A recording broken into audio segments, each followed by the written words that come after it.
Did you know that we, as Muslims, have access to something more powerful than any weapon, more healing than any medicine, and more life changing than any opportunity? A tool that can shift our destinies, bring ease to our hardships, and even open doors we never knew existed before.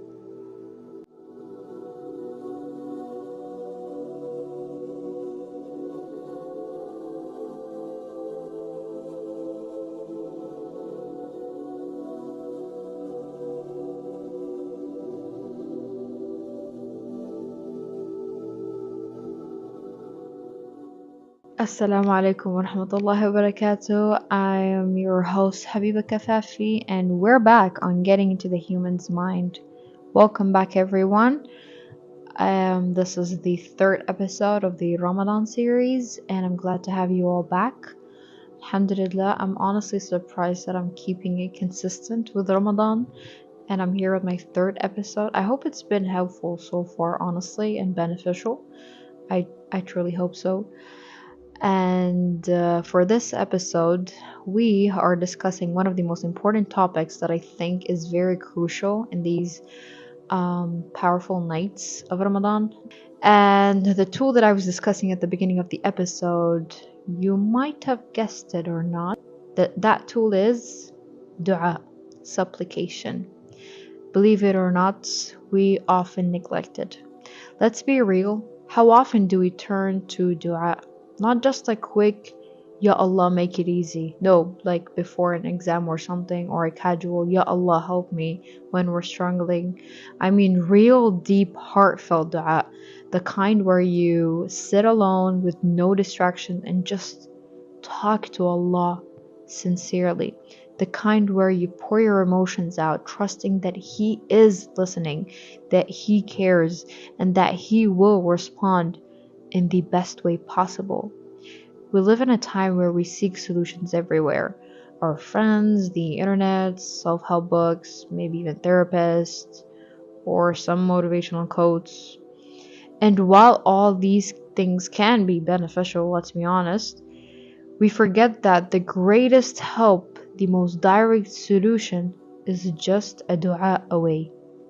Allah directly tells us in the Quran, وَإِذْ سَأَلَكَ عِبَادِي عَنِّي فَإِنِّي قَرِيبٌ أُجِيبُ دَعْوَةَ الدَّاعِ إِذْ دَعَانِي, Surah Al-Baqarah, which means, and when my servant asks you concerning me, indeed I am near. I respond to the call of the supplicant when he calls upon me. That means there's no right or wrong way to make a dua. You don't need to recite a fancy Arabic. You don't need poetic words. You don't need to be in a specific place. All you just need to have is sincerity. If we truly understood the power of dua, I promise you we would never stop making it. Every single time you raise your hands and ask Allah for something, you are literally speaking to the one who controls everything, and yet we treat it like an afterthought. It's not the first thing that comes to our mind when we're going when we're going through a hardship. Let me ask you this.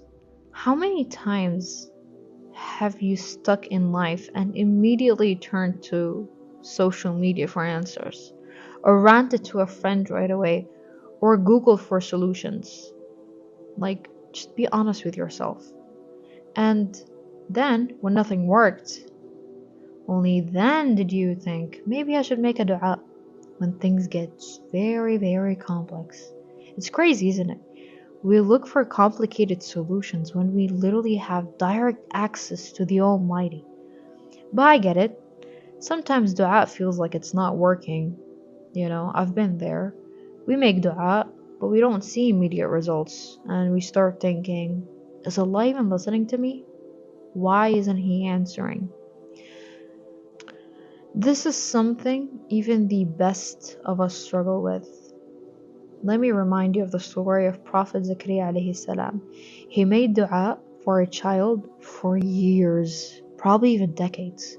He was old, his wife was unable to conceive, but still, he kept making dua. He kept making dua for as long as he could probably remember, for as long as possible. And then, when the time was right, Allah blessed him with Yahya alayhi salam, a child like no other. Now imagine if he had given up. Imagine if he thought, maybe Allah isn't listening to me. But no, he kept going because he knew that Allah hears every call, and the delay isn't a rejection.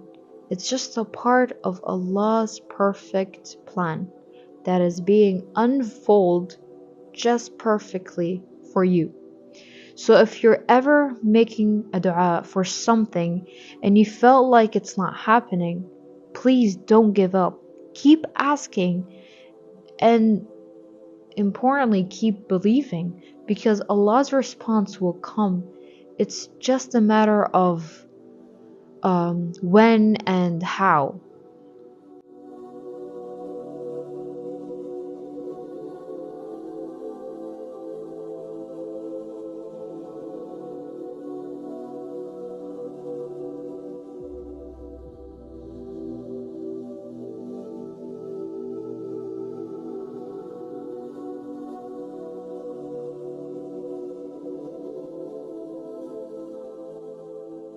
Let me tell you a story of my own. There was a part of my life where I went through some dark phases, especially during my last years of high school and my first year of college. I felt lost and overwhelmed, and I was unsure of what was ahead. Even though I had things clear at the beginning of the journey, but midway through and yeah, along the journey, I felt like everything was blurry, nothing was clear, and I just lost hope for everything. I felt like I had no purpose, and I didn't even have a a will to keep on going. And things kept on getting worse and worse, and I felt like there wasn't an end for the situation that I was in. But no matter how difficult things got, there was one thing I held on to, which was dua. Even if my prayers, I wasn't holding on to them, but I was holding on to dua anywhere I was, anytime I was at. I kept making the same dua over and over again. It was this one dua that we were taught in school, but when I learned its meaning, I felt like it resonated with my situation. I kept on saying or asking, رب اشرح لي صدري ويسر لي أمري واحلل عقدة من لساني يفقهوا قولي. My Lord, expand for me my chest, ease my affair to me, and untie the knot from my tongue so they may understand my speech. And this is a verse, I believe, in Surah Taha. I kept on making this dua, honestly, all the time, and I still do say it up until now, but I mean, like, at that time, it was this one dua that I stuck to. I was desperate, I was exhausted, but one thing I had was yaqeen. I was certain that Allah was listening, so I kept praying. And after this dua, I would say that, Ya Allah, inni tawakkaltu alayka wa fawwadtu amri ilayka. Oh Allah, I've placed my trust in you and surrendered my affair to you. I had no clue where this journey was going to. Okay, I can't like stress enough on how desperate I was. I was not desperate, how depressed I was. I felt like there was no point in doing anything. I couldn't see the light in my path. So I just left it all up to Allah, the one and only. And subhanallah, years later, everything changed. Not even without trying. Not even with trying. I made this dua without putting any effort into working on it, because as I told you, I was depressed. I didn't really have a will to do anything, so I just left it up to Allah. And I never expected things to unfold the way they did. When I heard the news that at that time, for instance, we were moving out, or that I got accepted into the college that I was working tirelessly for, I broke down. And not out of happiness, but out of sheer emotion. The weight of those years of struggle, the pain, the waiting, it all came crashing down. It truly flashed right before me. And I realized, oh my God, my dua has actually been answered. Like, I wasn't crying because of happiness, but I was crying because Allah listened to me. And that my duas were answered, that it actually worked. After all those years, so many prayers, Allah had planned something better for me that I couldn't see. And that's the thing about dua. Sometimes the answer takes time. Sometimes it comes in ways we don't expect. But trust me, it always comes. So if you're feeling unheard, if you're feeling like you've been making dua and you don't see results, don't stop. Again, I tell you, keep asking and keep believing because Allah's timing is always perfect.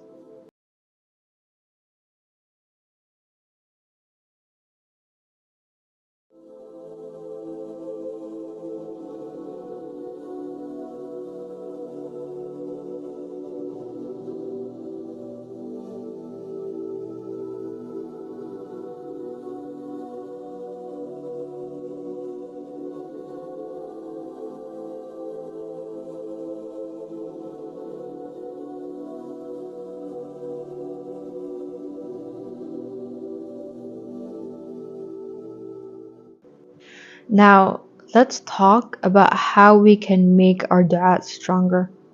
Honestly, one of the reasons why I made these episodes is at the beginning of Ramadan, I asked a question on my Instagram stories and I asked what topics should I discuss in Ramadan. And I was asked from like I think two different people about the fact that how do I structure my dua, or how do I make dua, or when do I make dua. And I truly didn't think that that was a topic to be discussed, but as I looked into it, I noticed that that is something that has a powerful meaning and is a powerful tool that many of us sometimes neglect. And little do we know that there are times, and there are certain times and ways that can make the dua even more powerful. First of all, is starting with during sujood. The Prophet ﷺ said, the closest a servant is to his Lord is while he is in prostration. So increase your supplication. Make and increase your dua during sujood. Ask anything you want. And then next comes during the last third of the night. This is when Allah Himself descends and asks, who is asking me so I may give them? If you're up during that night, try to use it to make dua. Third comes the time that we're in, which is Ramadan, and that is before breaking your fast. The dua of a fasting person, as we know, is never rejected. And then fourth is on Fridays, especially before Maghrib. There is a special hour on Friday where du'as are accepted.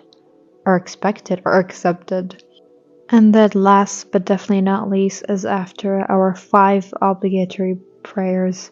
After every prayer, don't just quickly rush and get off your praying mat.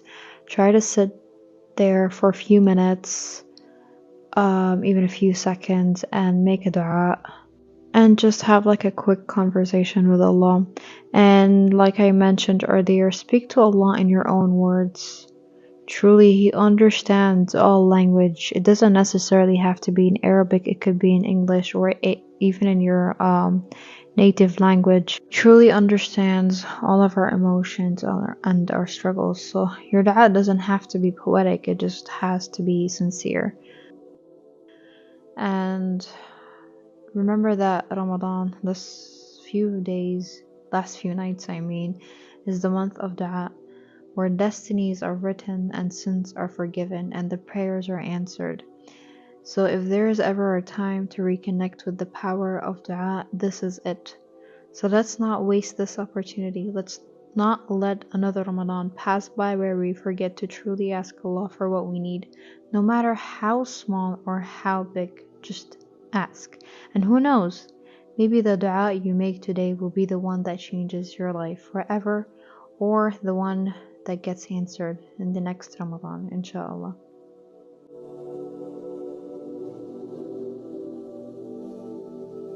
I want to hear from you. What's a dua that changed your life? or if you're struggling with making dua consistently, let me know what's your biggest challenge and let's talk about it. Make sure to follow the podcast for more episodes on my Instagram and Spotify. I believe you can follow. Yeah, and if you found this helpful, share with someone who needs to hear it. Thank you for listening, and inshallah, see you in the next episode. Goodbye.